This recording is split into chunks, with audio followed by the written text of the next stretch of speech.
Hello मेरे प्यारे बच्चों। तो आज शुरुआत कर रहे हैं questions problem valence bond theory और क्रिस्टल फील्ड थ्योरी से रिलेटेड है। बहुत इंपॉर्टेंट क्वेश्चन है, प्रीवियस ईयर क्वेश्चन है, पूछा गया क्वेश्चन है।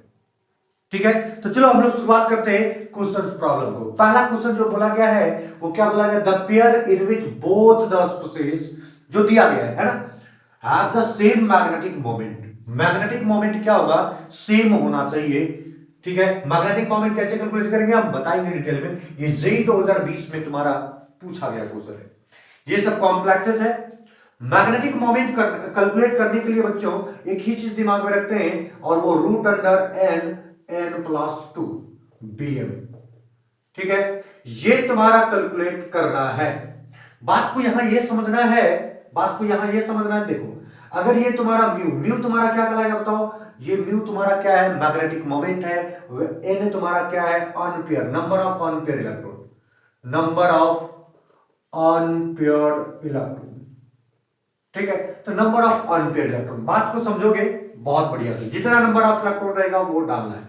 अब यहां से तुम्हारा क्या है, क्रोमियम, ये तुम्हारा आयरन है। वाटर का क्या होता है, जीरो, यहां भी वाटर का क्या हो गया, जीरो। ठीक है, चेक करना, हम लोग कैलकुलेट करना है। इसका अगर ऑक्सीडेशन स्टेट निकालो तो प्लस टू हो जाएगा। प्लस टू कैसे होगा बताओ, तो प्लस टू इसका इसलिए क्योंकि ये एक्स मान हो गया, जीरो हो गया, तो प्लस टू जो है वही। इसका भी अगर ऑक्सीडेशन स्टेट निकालोगे तो प्लस टू हो जाएगा, है ना। ये तुम्हारा माइनस में है तो फोर माइनस में से दो माइनस चला गया, ये फोर माइनस में से दो माइनस चला गया तो कितना बचा, टू प्लस यहां हो जाएगा। अरे बात समझ रहे हो, ये अमूल्य ही जीरो, तो यहां भी प्लस टू हो जाएगा। इसका भी तुम्हारा प्लस टू हो जाएगा, इसका भी प्लस टू हो जाएगा, इसका भी प्लस टू हो जाएगा, इसका भी प्लस टू हो जाएगा। सारा का प्लस टू दिया है ऑक्सीडेशन स्टेट। तो हम लोग क्या करेंगे, क्रोमियम प्लस टू का इलेक्ट्रॉनिक कन्फिग्रेशन करेंगे। जब भी मैग्नेटिक मोमेंट कैलकुलेट करने के लिए तुमको दे दे, ठीक है, तो उसका तुम क्या करो, सबसे पहले उसका कैलकुलेट करो इलेक्ट्रॉनिक कन्फिग्रेशन। ठीक है, तो इलेक्ट्रॉनिक कन्फिग्रेशन अगर क्रोमियम की करोगे तो ये क्या हो जाएगा बताओ, AR18, आर्गन का 18 electronic configuration 4s1 on 3d5। बात समझ रहे हो, दो इलेक्ट्रॉन भाग के, इसका मतलब s से एक इलेक्ट्रॉन जाएगा और d से कितना इलेक्ट्रॉन जाएगा, एक इलेक्ट्रॉन d से। तो कितना इलेक्ट्रॉन बच गया बताओ, चार इलेक्ट्रॉन। और d में चार इलेक्ट्रॉन है, d का डब्बा कितना बनता है, पांच बनता है, एक दो तीन चार और चार ही। बात समझ रहे हो, बाकी उधर तुम्हारा क्या बन गया, sp_d जो भी है। ये वीक लिगेंड है, वीक लिगेंड।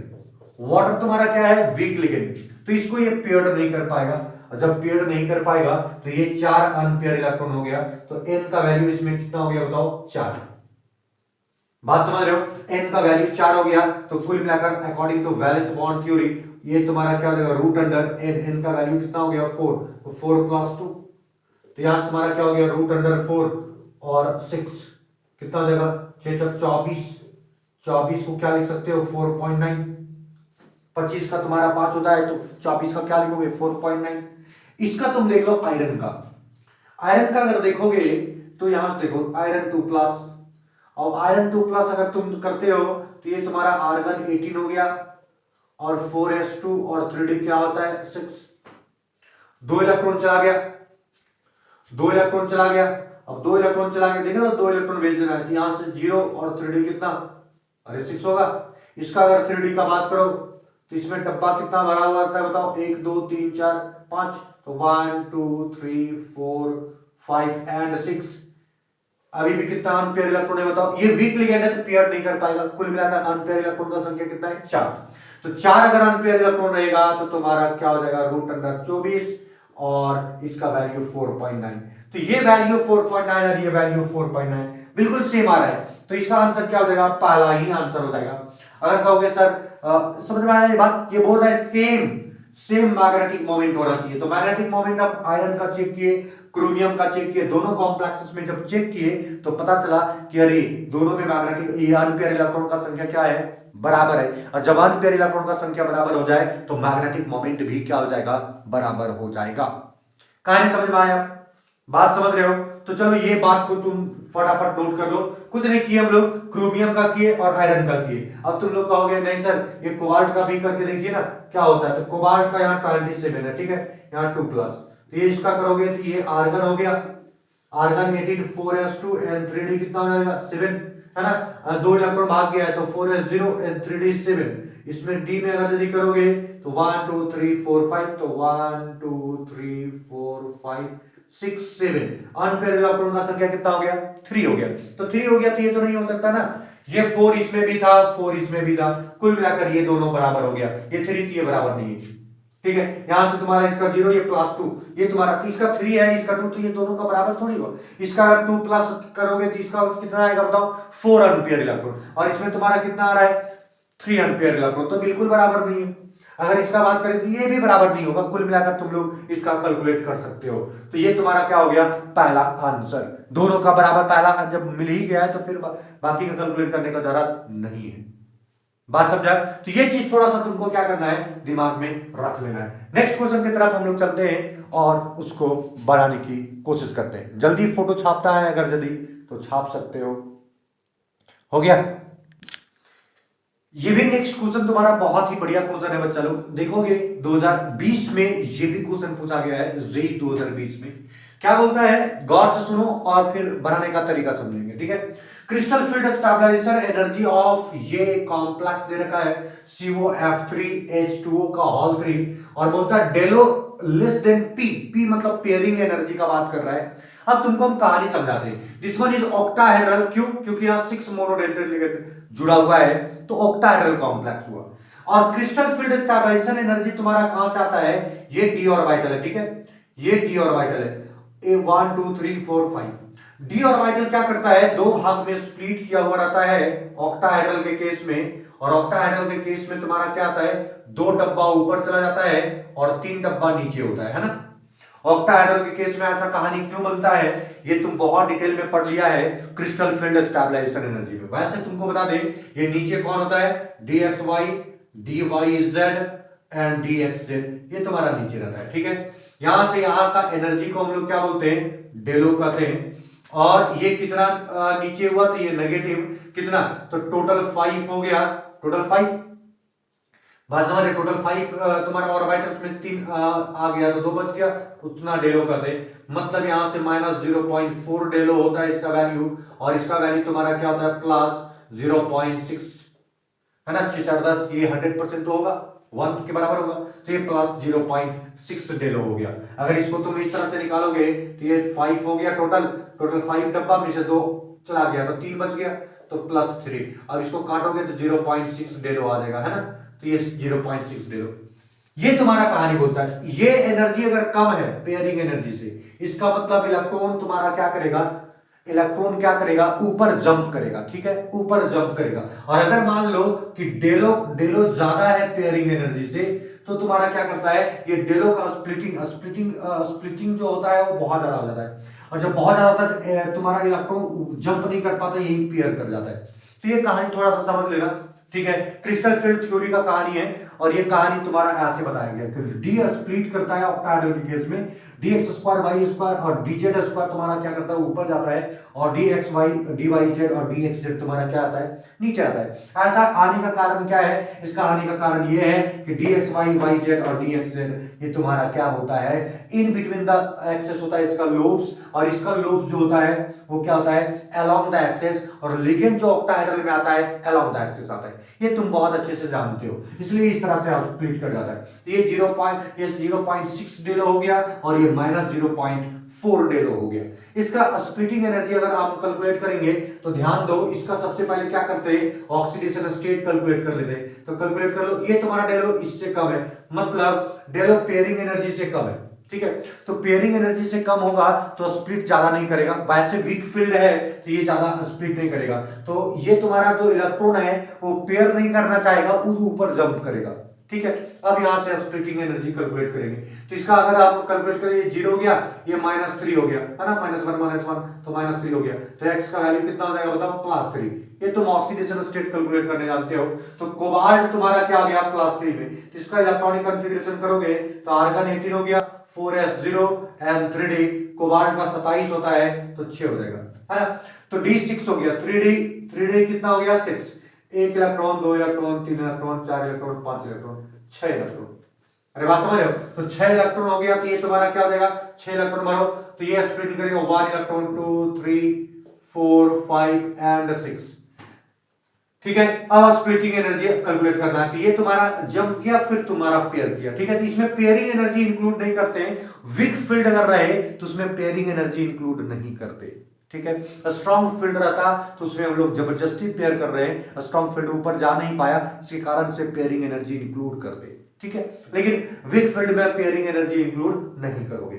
कहानी समझ में आ गया? तो यहां से तुम्हारा क्या हो जाएगा, CFSC value is equal to क्या हो जाएगा, तो जितना इलेक्ट्रॉन है, इलेक्ट्रॉन टोटल कितना है 4, और कितना नीचे हो गया -0.4 ले लो, प्लस यहां से तुम्हारा क्या हो गया, कितना इलेक्ट्रॉन है ऊपर 2, और कितना हो गया बताओ 0.6 ले लो। तो ये तुम्हारा यहां तक। अब इसको कैलकुलेट करो, और ये 4 चक 16, तो -1.6 डेलो हो जाएगा, प्लस 6 दुना का 12 1.2 डेलो हो जाएगा। कुल मिलाकर यहां से तुम ये घट जाएगा ना, माइनस का माइनस, 6 में से 2 गया तो 4 बचेगा, और यहाँ 1 से 1 तो 0, तो इतना डेलो बचेगा। क्या इसमें पेयरिंग एनर्जी इंक्लूड करेंगे? बिल्कुल नहीं, पेयरिंग एनर्जी बिल्कुल नहीं इंक्लूड करेंगे, क्योंकि ये वीक फील्ड लिगेंड है। और यहां से एक कंडीशन भी दे रखा है कि डेलो का एनर्जी जो है वो पेयरिंग एनर्जी से क्या है, कम, तो पेयरिंग एनर्जी इंक्लूड नहीं करेंगे। लेकिन डेलो का वैल्यू अगर पेयरिंग एनर्जी से ज्यादा रहता तो डेलो, ये तुम्हारा यहाँ पेयरिंग एनर्जी लिख देते। बात समझ में आ गया? तो ये चीज तुम्हारा कहानी, तुम्हारा आंसर कौन सा हो जाएगा देखो तो ऑप्शन नंबर ये तुम्हारा पेयरिंग एनर्जी, ये तो नहीं होगा, ये 0 हाँ माइनस, तो बी नंबर आंसर तुम्हारा क्या होगा, बन जाएगा कहानी।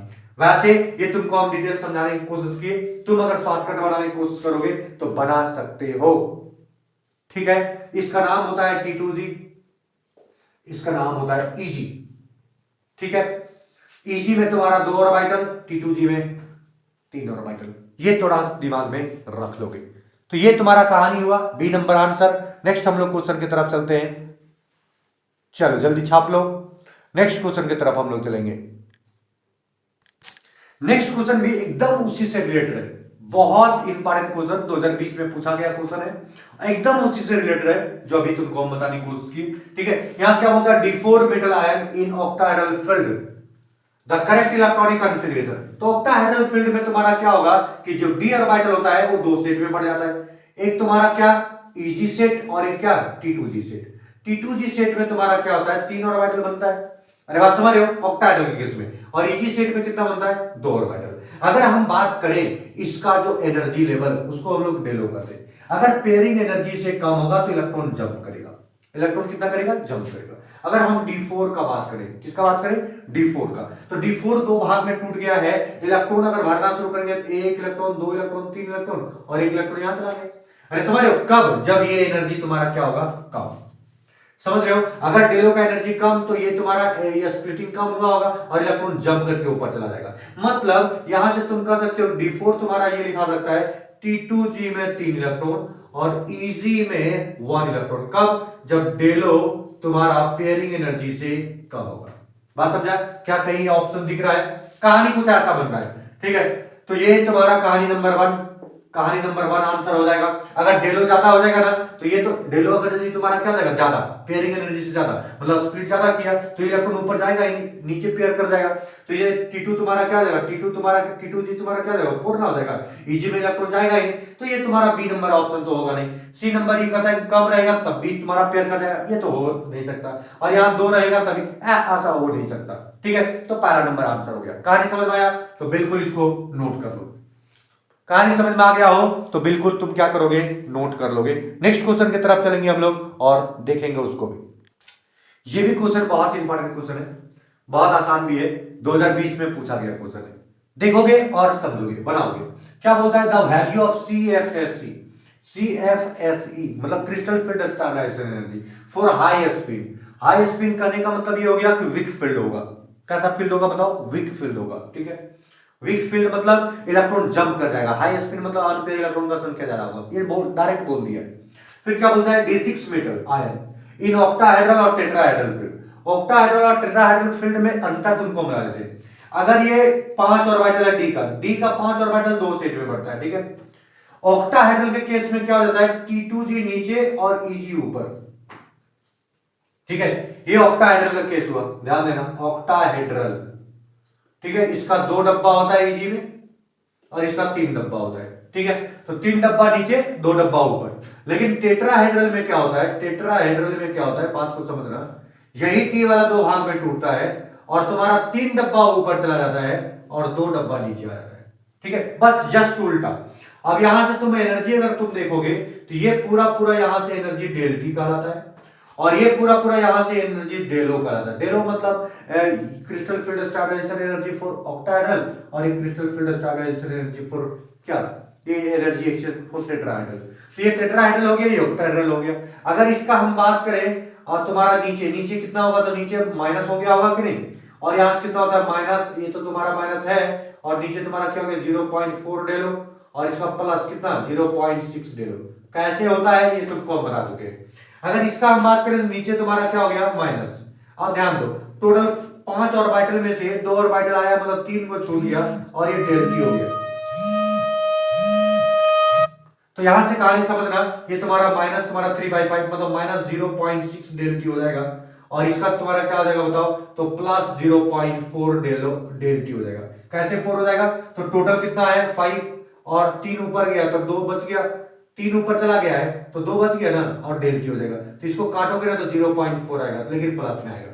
तो ये कहानी समझ में आ गया। अब इसमें क्या करना है, ये बोलता है 6 इलेक्ट्रॉन नंबर है और हाई स्पिन है, तो 6 इलेक्ट्रॉन नंबर हो तो 1 2 3 4 5 एंड 6।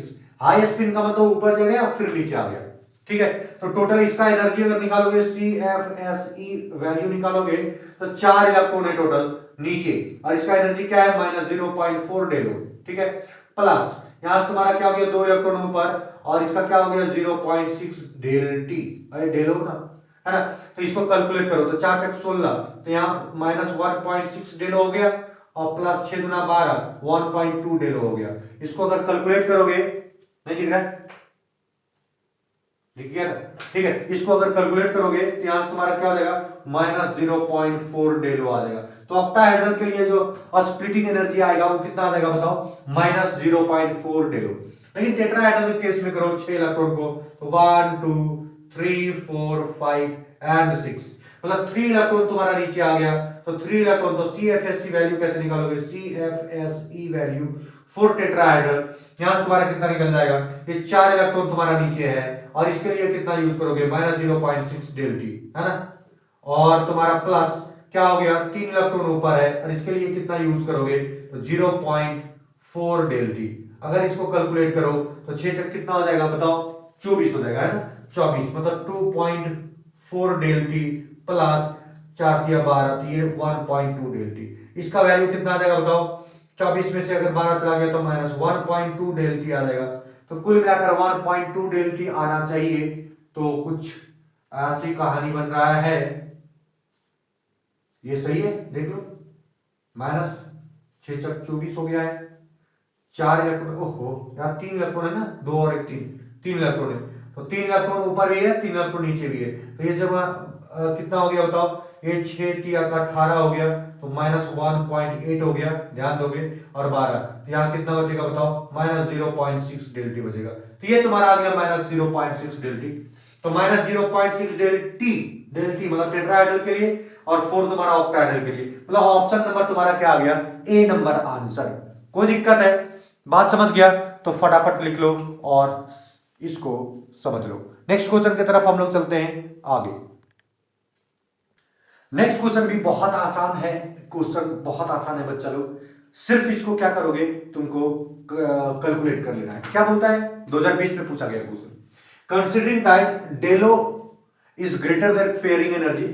जब डेलो तुम्हारा ग्रेटर देन हो जाए पेयरिंग एनर्जी से तो इलेक्ट्रॉन ऊपर जंप नहीं कर पाता, नीचे ही पेयर कर जाता है, ठीक है। क्या बोलता था magnetic moment in BM of ये कॉम्प्लेक्स कंपाउंड, 6 लिगेंड है, इसका मतलब कि तुम्हारा ऑक्टाहेड्रल शेप बनेगा, ठीक है। वुड बी क्या होगा, तो ऑक्टाहेड्रल कहने का मतलब और डी को तोड़ना ऑक्टाहेड्रल के लिए तो 2 भाग में टूटेगा। एक तुम्हारा 3 डब्बा जिसको हम लोग क्या बोल रहे हैं T2G और एक तुम्हारा 2 डब्बा जिसको हम बोल रहे हैं EG, ठीक है। अब यहां से कहता है कि डेलो जो है ना, डेलो वो ग्रेटर देन पेयरिंग एनर्जी है, मतलब बहुत ज्यादा है, हाई स्प्लिटिंग हुआ है। हाई स्प्लिटिंग होगा तो इलेक्ट्रॉन जो है ऊपर ना जाकर नीचे ही पेयर कर जाएगा। बात समझ गया।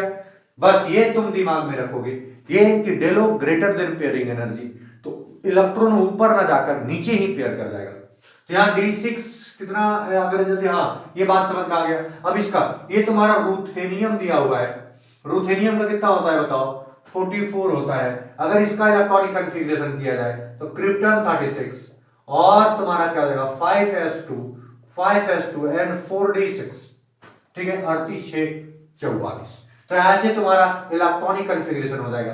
अगर इसका हम ऑक्सीडेशन स्टेट निकालें तो यहाँ +2 हो जाएगा, तो रूथेनियम का +2 तुम्हारा निकालो, तो +2 ऑक्सीडेशन स्टेट में क्या हो जाएगा, ये क्रिप्टन तो 36 है, ये 5s क्या हो जाएगा 0 एंड 4d कितना हो जाएगा 6।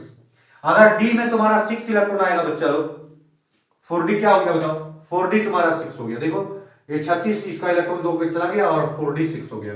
अगर d 6 हो गया तो यहां से और ऊपर जाएगा ही नहीं इलेक्ट्रॉन, तो 1 2 3 4 5 6, no unpair electron, no unpaired electron. अगर अनपेयर इलेक्ट्रॉन नहीं होगा तो मैग्नेटिक मोमेंट ऑलवेज n+2 होता है, तो मैग्नेटिक मोमेंट ऑलवेज क्या हो जाएगा 0, क्योंकि अनपेयर इलेक्ट्रॉन का संख्या 0 तो मैग्नेटिक मोमेंट 0, तो इसका वैल्यू तुम्हारा मैग्नेटिक मोमेंट का क्या हो गया 0। कोई दिक्कत, बात समझ में आ गया है। तो ये तुम्हारा 5वां नंबर क्वेश्चन था 2020 में जेईई में पूछा गया क्वेश्चन है। बात को समझोगे, बात को थोड़ा बहुत दिमाग में रखने की कोशिश करोगे, उसके बाद बनाने की कोशिश करोगे। नेक्स्ट क्वेश्चन की तरफ चलते हैं और समझते हैं आगे। नेक्स्ट क्वेश्चन भी इसी से रिलेटेड है, मैग्नेटिक प्रॉपर्टी से रिलेटेड है। 2020 में पूछा गया क्वेश्चन, कहता क्या है ये थोड़ा सा पढ़ के देखो। The species that has a spin only magnetic moment of 5.9 bm magnetic moment है, तो 5.9 bm मैग्नेटिक मोमेंट मतलब 5.9, तो इसका अगर यदि करें तो लगभग 6 मतलब ये √36 मतलब √35 होगा। √35 कैसे आया होगा बताओ, √35 को ही 5.9 लिखने की कोशिश किया जा रहा है ना। √35 कैसे आया होगा, n+2 होता है दोस्तों। यहाँ इसका मतलब है कि अगर यदि हम क्या करें, यहां अगर हम 3 करें तो 3 अगर बैठा है तो यहाँ 3+2 हो जाएगा ना 5, और 5 3 जा कितना हो जाएगा 15, ये तो होगा नहीं, तो 5 नहीं, यहां कितना 4 24, 5 पुट करो तो 5, हाँ 5 पुट करो तो यहां तुम्हारा क्या हो जाएगा बताओ, ये 5 हो गया और 5+2। अब तुम देखो तो n का वैल्यू तुम्हारा कितना हो गया 5, तो यहाँ 5 और 2 7 हो गया, 7 × 5 = 35, तो ये 35 हो गया। कहानी समझ में आ गया। तो अनपेयर इलेक्ट्रॉन का लगभग संख्या कितना आ जा रहा है 5, तो 5 अनपेयर इलेक्ट्रॉन का संख्या होना चाहिए तब ये वैल्यू आएगा। अब चूज करना है कि किसमें से अनपेयर इलेक्ट्रॉन का संख्या कितना होगा 5, ठीक है। ये देखो मैग्नीज तुम्हारा है, मैग्नीज का कितना होगा 25, ध्यान दो ये तुम्हारा निकेल है, ये निकेल निकेल, ये तीनों निकेल बाबा है, ठीक है, निकेल, और एक तुम्हारा क्या है मैग्नीज। तो चेक करते हैं, ये तुम्हारा स्ट्रॉन्ग फील्ड है, ये वीक फील्ड है, ये स्ट्रॉन्ग फील्ड है और ये वीक फील्ड है।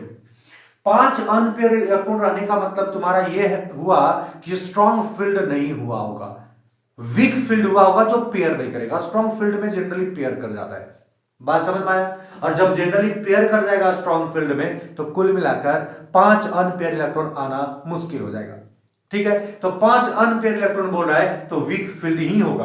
अब हम लोग का तो ये स्ट्रॉन्ग फील्ड वाला नहीं हो सकता, ये भी स्ट्रॉन्ग फील्ड वाला नहीं हो सकता, तो कहीं ना कहीं ये होना चाहिए और ये होना चाहिए।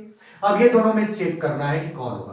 तो निकेल का भी अगर यदि ऑक्सीडेशन स्टेट निकालो तो +2 है, मैग्नीज का भी तुम अगर निकालो तो +2 है।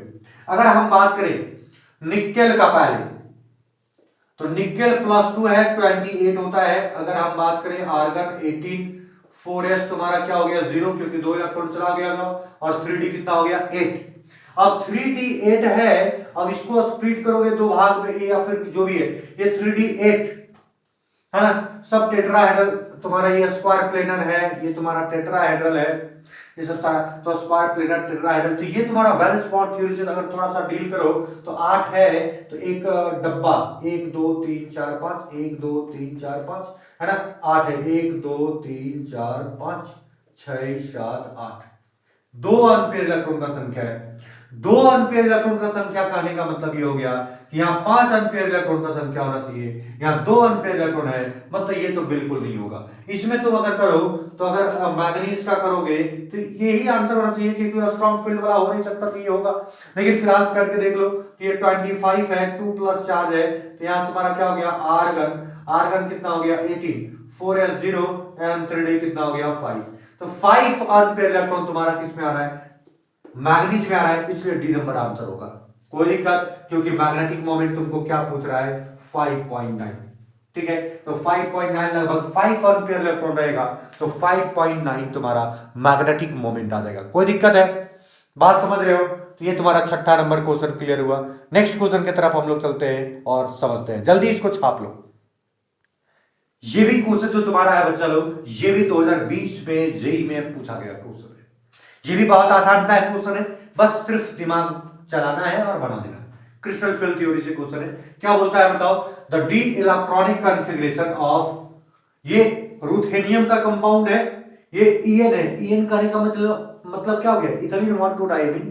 ये तुम्हारा एक न्यूट्रल लिगेंड होता है जिसका चार्ज क्या होता है 0, तो इसका ऑक्सीडेशन स्टेट क्या हो जाएगा, ये तुम्हारा -2, ये तुम्हारा क्या हो जाएगा +2, तो ये तुम्हारा क्या हो गया बताओ +2 हो गया, ठीक है।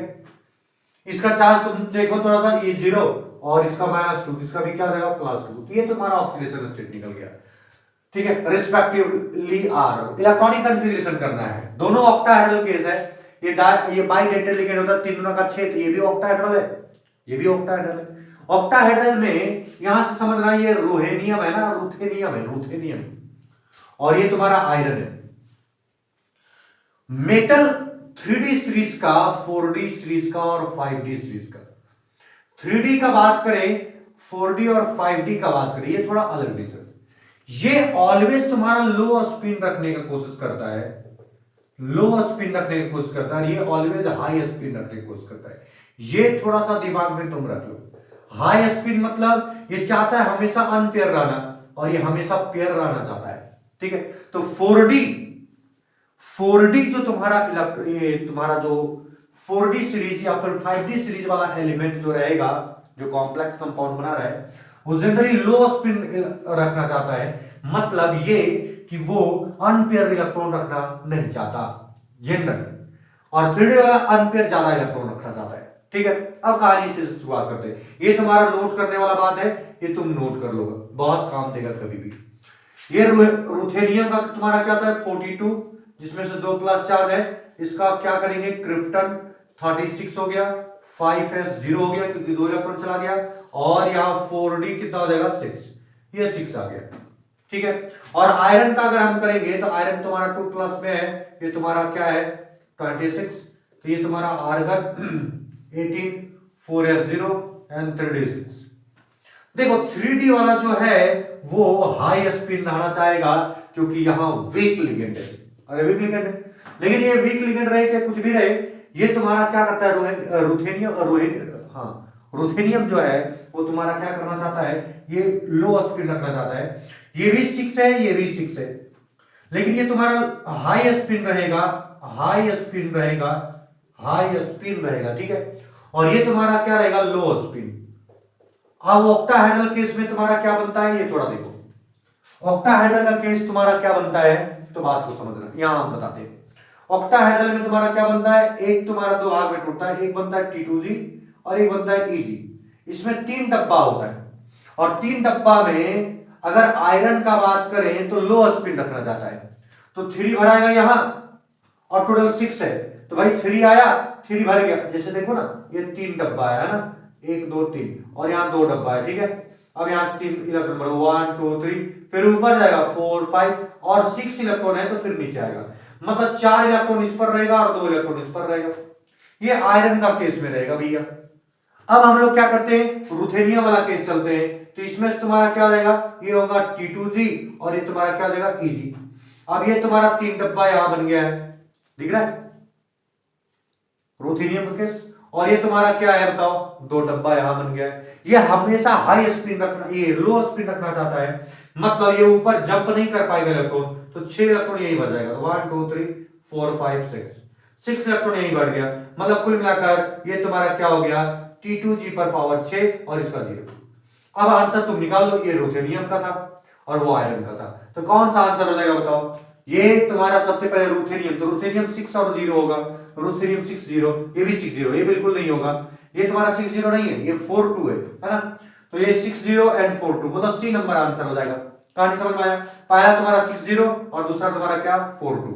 आयरन तुम्हारा 4 2 में रहेगा, अनपेयर मतलब ये वीक लिगेंड तुम्हारा काम कर रहा है, या फिर हाई स्पिन तुम कह लो, ये लो स्पिन रखना चाहता है हमेशा, तो ये तुम्हारा क्या हो गया 6 0, ये पेयर जल्दी नहीं मतलब अनपेयर रखना ज्यादा नहीं चाहता। कहानी समझ में आ गया? तो कहानी को नोट करो और नेक्स्ट क्वेश्चन की तरफ चलो। ये 7वां नंबर क्वेश्चन हम लोग क्लियर कर लिए। नेक्स्ट 8वां की तरफ चलते हैं हम लोग। बच्चे लोग देखो, ये भी बहुत आसान सा क्वेश्चन है, लेकिन समझने का जरूरत है। 8वां नंबर क्वेश्चन, ये भी 2020 में तुम्हारा जेई में पूछ चुका है, ये भी तुम्हारा जेई 2020 में पूछ चुका है। क्वेश्चंस पढ़ो और आंसर लगाओ, ठीक है? क्वेश्चंस क्या बोलता है? कंसीडर अ D6 कॉन्फ़िगरेशन है, metal ion form a complex with aqua ligand. Aqua कहने का मतलब कि लिगेंड कैसा हो गया? वीक। वीक लिगेंड हो गया मतलब पेयर नहीं करेगा, वो तुम्हारा क्या करेगा? हाई स्पिन रखेगा ना, हाई स्पिन मतलब ऊपर चला जाएगा, ठीक है? लेकिन and the spin on the magnetic moment जो तुम्हारा दे रखा है, वो दे रखा है 4.9 मतलब 5 मतलब 25 मतलब 24, तो 24 मैग्नेटिक मोमेंट जो आ गया रूट अंडर 24, ये कैसे आया बताओ? कैसे पता चला? अरे रूट अंडर 24 को ही हम लोग 4.9 करते हैं, देख लो ना, 25 का क्या रहता है 5, 25 रूट 25 का 5 हो गया, तो 4.9 मतलब 5 से थोड़ा कम, तो 25 से 24 कर दो, तो ये तुम्हारा कितना आ गया 24। अगर हम बात करें अनपेयर इलेक्ट्रॉन का, तो कितना अनपेयर इलेक्ट्रॉन होना चाहिए बताओ? तो अनपेयर इलेक्ट्रॉन कितना हो जाएगा? 24 है ना, 4 5 6 6 चक 24, 4 4 प्लस 2, देखो 4 अनपेयर इलेक्ट्रॉन रहेगा ना, तो ये आ जाएगा, तो 4, तो नंबर ऑफ अनपेयर इलेक्ट्रॉन कितना हो गया 4। ये कहानी तुम समझ लेना, ये तुम्हारा मैग्नेटिक मोमेंट से नंबर ऑफ अनपेयर इलेक्ट्रॉन निकालने का तुमको मेथड बता दिए, या फिर तुमको पता होना चाहिए, ठीक है? अब क्या करता है, एक ऑक्टाहेड्रल और एक टेट्राहेड्रल, यही दो कंडीशन बताया, तो ज्योमेट्री बताना है तुमको और CFSC value, number of electron तुमको मैग्नेटिक मोमेंट से बताए। अब ज्योमेट्री, तो अगर ऑक्टाहेड्रल केस में चलो, ऑक्टाहेड्रल, तो ऑक्टाहेड्रल में क्या होता है बताओ? जो डी होता है वो दो भाग में टूटता है, बात को समझना, डी जो है वो दो भाग में टूटता है,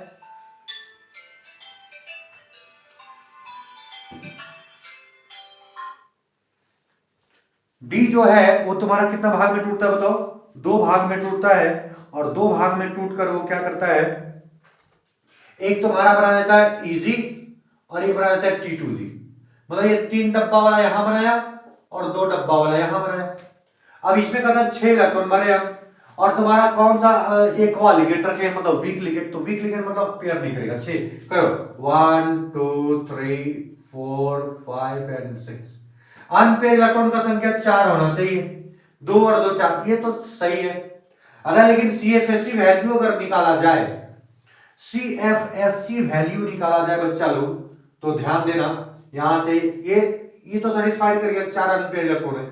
सीएफएससी वैल्यू तुम्हारा क्या देगा बताओ? सीएफएसई वैल्यू अगर दोनों सेटिस्फाइड कर गया तब हम लोग मान लेंगे। तो इसका ऑक्टाहेड्रल के केस में क्या होता है? तो -0.4 डेलो नीचे, और यहां क्या होता है बताओ? +0.6 डेलो, है ना यहां। तो यहां से तुम्हारा क्या देगा बताओ? 4 तुम्हारा इलेक्ट्रॉन इधर और -0.4 डेलो, प्लस यहां से तुम्हारा क्या हो गया? 2 इलेक्ट्रॉन इधर और तुम्हारा क्या हो जाएगा बताओ? 0.6 डेलो।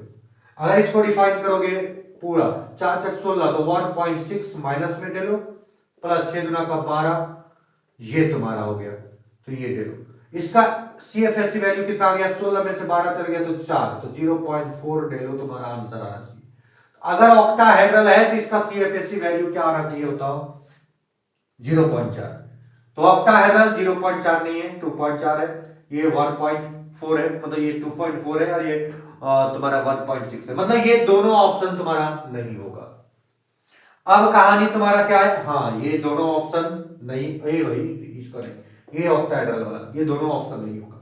अब हम लोग टेट्राहेड्रल में चलते हैं। तो टेट्राहेड्रल का केस में क्या होता है? ये बात समझ में आया? ये बात समझ में आया? सीएफएससी कैसे निकाले ये ऑक्टाहेड्रल के लिए? हम इसको मिटा रहे बच्चा लोग, इसको हम मिटा रहे हैं, यहां तुमको ऑक्टाहेड्रल के लिए बताते हैं, ठीक है? 4 अनपेयर इलेक्ट्रॉन है, ये तुमको पता होना चाहिए, ठीक है? तो 4 अनपेयर इलेक्ट्रॉन है। अब टेट्राहेड्रल के लिए बता देते हैं। तो टेट्राहेड्रल के लिए क्या होगा कि डी जो 6 है वो 2 भाग में बटा, लेकिन 3 वाला डब्बा ऊपर और 2 डब्बा नीचे। अगर ये तुम्हारा देखोगे तो ये तुम्हारा क्या हो जाएगा -0.6 डेल्टी और ये हो जाएगा +0.4 डेल्टी। अगर इसमें इलेक्ट्रॉन भरोगे वीक लिगेंड तो 1 2 3 4 5 एंड 6, मतलब 3 इलेक्ट्रॉन नीचे। ये टेट्राहेड्रल, ज्योमेट्री टेट्राहेड्रल है। CFSE निकालो, CFSE सेटिस्फाइड करना चाहिए, ठीक है। इधर दिख रहा है ना CFSE, हाँ। तो यहां से तुम्हारा क्या हो जाएगा बताओ, 3 इंटू -0.6 डेल्टी और प्लस तुम्हारा क्या हो गया बताओ 3 इंटू 0.4 डेल्टी, ठीक है। तो इसको अगर कैलकुलेट करोगे तुम यहां से तुम्हारा क्या हो जाएगा बताओ, यहां से तुम्हारा क्या हो जाएगा 3 तिया 6 तिया का 18 1.8 और डेल्टी हो गया, और प्लस तुम्हारा यहाँ क्या हो जाएगा 4 तिया का 12 1.2 डेल्टी। 18 में से 12 चल गया तो कितना बचेगा -0.6 डेल्टी, ये बचेगा। तो CFSE वैल्यू टेट्राहेड्रल के केस में CFSE कितना आ रहा है -0.6। तो टेट्राहेड्रल में -1.6 है 0.6। ये देखो ये वाला तुम्हारा टेट्राहेड्रल 0.6, मतलब बी नंबर आंसर होगा, बाकी तुम्हारा आंसर नहीं होगा। कहानी समझ में आ गया है, बात समझ रहे हो? तो चलो जल्दी फटाफट इसको नोट करो और उसके बाद हम लोग क्या करेंगे, नेक्स्ट क्वेश्चन के तरफ चलेंगे। 8 क्वेश्चन हो चुका है, 2 क्वेश्चन आज हम लोग और क्लियर करेंगे और उसके बाद रोक देंगे, आज नेक्स्ट डे फिर क्लियर करेंगे। चले आगे। नेक्स्ट क्वेश्चन भी बहुत ही इंपॉर्टेंट है और बहुत ही मजेदार, बहुत ही समझने लायक, ठीक है। हम लोग वैसे आइसोमेरिज्म को बहुत डिटेल में चर्चा कर चुके हैं, तो इस क्वेश्चन में बहुत ज्यादा दम नहीं होना चाहिए, बहुत आसान है, ठीक है। ये नेक्स्ट क्वेश्चन 2020 में पूछा गया सही का क्वेश्चन। क्या बोलता है, कॉम्प्लेक्स है PdFClBr(I2-), देख रहे हो इतना लंबा चौड़ा एक कॉम्प्लेक्स है, बोलता है has n number of geometrical isomerism, मतलब n number of geometrical isomerism रख रहा है isomer. Then the spin only magnetic moment and CFSE value of FeCN का होल 6 n-6, मतलब n का वैल्यू तुमको जानना बहुत जरूरी है, respectively not ignore pairing energy, बस इतना ही कहता है। मतलब मेरे पास जो कॉम्प्लेक्स है Fe है, CN 6 है और इसका तुम्हारा निकालना है n-6 का मैग्नेटिक प्रॉपर्टी और CFSE वैल्यू। मैग्नेटिक मोमेंट तुम्हारा कितना होगा 100 और CFSE वैल्यू। कहानी समझ रहे हो? तो पहले ये तो n का वैल्यू तो जान लो कितना चार्ज होगा, तो n का वैल्यू तुम्हारा इस कॉम्प्लेक्स से जानना पड़ेगा। तो हम तुमको बताए थे कि ये स्क्वायर प्लेनर कॉम्प्लेक्स है, 4 बॉन्ड बना रखा है और स्क्वायर, और चारों अगर डिफरेंट रहेगा, चारों अगर लिगेंड तुम्हारा डिफरेंट होगा, तो बहुत डिटेल में आइसोमेरिज्म में तुमको पढ़ा चुके हैं कि अगर स्क्वायर प्लेनर है और चारों लिगेंड डिफरेंट है तो उसका ज्योमेट्रिकल आइसोमेरिज्म ऑलवेज 3 बनेगा। कितना बनेगा 3। तो n इज इक्वल टू तुम्हारा क्या हो गया बताओ 3। तो यहां 3 कर दोगे तो ये 3 - 6 हो जाएगा, तो -3 आ जाएगा। कितना आ जाएगा बताओ -3। कहानी समझ में आ गया? अब इसका ऑक्सीडेशन स्टेट निकालो, तो ये तुम्हारा x हो गया माइनस, ये पूरा टोटल -1 होता है तो -6 हो गया इज इक्वल टू -3, तो x इज इक्वल टू क्या आ गया +3। अब +3 आ गया तो Fe3 + चार्ज आ गया। इसका इलेक्ट्रॉनिक कॉन्फ़िगरेशन करोगे तो आर्गन तुम्हारा आ गया 18, है ना, और ये तुम्हारा क्या हो गया 4s तुम्हारा क्या हो गया 0 और 3d 6 से तुम्हारा क्या हो गया 5, क्योंकि 3 इलेक्ट्रॉन तुम बाहर निकाल दिए हो। ये कहानी यहां तक समझ गए हो। अब d तुम्हारा क्या है 5, तो d 5 और d 2 भाग में बढ़ेगा। एक तुम्हारा ऑक्टाहेड्रल केस है ना, 6 बॉन्ड बना हुआ है ऑक्टाहेड्रल, तो ये तुम्हारा क्या हो गया Eg और 3 तुम्हारा हो गया T2G, ये हो गया T2G। अगर यदि sp अगर हम बात करें यहां तुम्हारा स्ट्रॉन्ग लिगेंड है, Cn तुम्हारा स्ट्रॉन्ग लिगेंड है, 5 तुम्हारा इलेक्ट्रॉन है, तो 5 भरो 1 2 3 एंड 4 एंड 5 इसी में भरा जाएगा सब, ऊपर जाने लायक नहीं रहेगा। काहे नहीं रहेगा भैया, स्ट्रॉन्ग लिगेंड है, स्प्लिटिंग ज्यादा होगा तो नहीं जा पाएगा ऊपर। अब इसका कैलकुलेट करोगे तो ये इसका वैल्यू कितना होगा बताओ -0.4 ले लो, है ना, और इसका वैल्यू 0.6 ले लो। तो कुल मिलाकर हम लोग को ये यूज करना है, तो इसका CFSE वैल्यू तुम्हारा जो होगा वो कितना होगा बताओ, तो 5 इलेक्ट्रॉन है -0.4 ले लो, तो 4 × 5 = 20 -2.0 ले लो, और यहाँ अनपेयर इलेक्ट्रॉन का संख्या कितना बचा हुआ है 1, तो 1 अनपेयर इलेक्ट्रॉन रहेगा तो मैग्नेटिक मोमेंट क्या हो जाएगा, n+2 होता है। तो magnetic moment is equal to n का वैल्यू 1, तो 1 और 1 + 1 और यहाँ 1 + 2 3, तो √3 आ गया। √3 का वैल्यू 1.73, तो मैग्नेटिक मोमेंट 1.73 होना चाहिए और CFSE का वैल्यू -2.0 होना चाहिए। मैग्नेटिक मोमेंट 1.73 होना चाहिए और तुम्हारा CFSE वैल्यू कितना होना चाहिए, -2.0। सी नंबर आंसर हो जाएगा। बहुत ही प्यारा सा क्वेश्चन था, 2020 में पूछा गया क्वेश्चन है। बात समझ रहे हो? तो इस तरह से तुम क्या कर सकते हो, इसको अपने कब्जे में ले सकते हो। नेक्स्ट क्वेश्चन की तरफ चलते हैं हम लोग और बनाते हैं 10वां नंबर क्वेश्चन। नेक्स्ट और आज का अंतिम क्वेश्चन बहुत ही सिंपल क्वेश्चन है, 2005 में जेई में पूछा हुआ क्वेश्चन है। एक पुराना क्वेश्चन हम उठा लिए, ठीक है, और इसको देखो, थोड़ा सा बनाने की कोशिश करो। बहुत ही आसान क्वेश्चन। क्या बोलता है, which of the following complexes exhibit the lowest value of paramagnetic behaviour. मतलब पैरामैग्नेटिक बिहेवियर मतलब अनपेयर इलेक्ट्रॉन है, लेकिन सबसे कम अनपेयर इलेक्ट्रॉन का संख्या किसमें होगा, ये तुमको बताने की कोशिश कर रहा है, पूछ रहे। सब में देखो स्ट्रॉन्ग लिगेंड दे रखा है, देखो CN सब में स्ट्रॉन्ग लिगेंड दे रखा है, मतलब पेयर करने का कैपेसिटी रखेगा, ठीक है। कोबाल्ट सब में तुम्हारा 3+ है, देख लो कैलकुलेट करके, 3+ ऑक्सीडेशन स्टेट सब में 3+, सब में 3+ इलेक्ट्रॉन। यहां से कोबाल्ट 3+ को करोगे अगर इलेक्ट्रॉनिक कॉन्फ़िगरेशन तो 17 होता है, तो यहां से क्या हो जाएगा तो बताओ, ये हो जाएगा आर्गन 18 और ये क्या हो जाएगा 4s0 एंड 3d6 हो जाएगा। 7 होना चाहिए, एक कम हो जाएगा क्योंकि 3 इलेक्ट्रॉन बाहर हुआ, तो 2 यहां से 1 यहां से। आयरन का अगर करो तो आयरन 3+, यहाँ 26 होता है। आर्गन तुम्हारा क्या हो जाएगा बताओ, आर्गन 18 हो जाएगा और ये 4s क्या हो जाएगा बताओ, 4s0 एंड 3d कितना हो जाएगा 5, ठीक है। 6 होना चाहिए, एक इलेक्ट्रॉन बाहर गया। ये मैग्नीज जो तुम्हारा है वो 3+ अगर होगा, ये 25 वाला है, ये आर्गन तुम्हारा हो जाएगा 18, 4s तुम्हारा हो जाएगा 0, है ना, और 3d कितना हो जाएगा 4। और अगर हम क्रोमियम का बात करें, ये 24 है, तो ये तुम्हारा आर्गन हो गया, आर्गन 18, 4s0 और तुम्हारा क्या हो गया बताओ 3d 3। कहानी समझना बच्चा लोग, है ना, ये ना होगा, ये 3+ है, 3 इलेक्ट्रॉन भाग चुका है, तो एक यहां से और 2 यहां से, चलो ठीक है। अगर इसका बात करें 3d6 स्ट्रॉन्ग लिगेंड है, तो ऑक्टाहेड्रल कॉम्प्लेक्स है, सब में 6 है, तो सब ऑक्टाहेड्रल होगा। ऑक्टाहेड्रल में 2 भाग बढ़ता है, अब तुमको समझाते हैं। ये ऑक्टाहेड्रल है, 2 इलेक्ट्रॉन यहां जाएगा और 3 यहां, लेकिन ध्यान दो, this one is T2G, this one is easy, लेकिन हमको बात करना है ये, दिस वन इज D अगर 6 रखोगे और सारा ये हाई स्प्लिटिंग हुआ है, और स्प्लिटिंग जो हुआ है ज्यादा हुआ है क्योंकि स्ट्रॉन्ग लिगेंड है वहां, तो स्प्लिटिंग ज्यादा होगा, पेयर करेगा मतलब अनपेयर रहेगा नहीं। तो यहां 6 लिगेंड है, तो 6 इलेक्ट्रॉन तो 1 2 3 और ऊपर जा नहीं सकता, 6 3 4 5 और क्या 6, सभी पेयर हो गया, तो मैग्नेटिक मोमेंट क्या हो जाएगा 0, मैग्नेटिक मोमेंट का वैल्यू 0 हो गया। तो lowest paramagnetic behaviour, paramagnetic behaviour तुम्हारा क्या होना चाहिए, कम होना चाहिए। अरे बात समझा, इसका मतलब है पैरामैग्नेटिक बिहेवियर शो कर रहा है, ये तो डायमैग्नेटिक हो गया ना, दिस वन इज डायमैग्नेटिक, तो पारा तो कब किया ही नहीं, डायमैग्नेटिक, है ना, ये तो किया ही नहीं।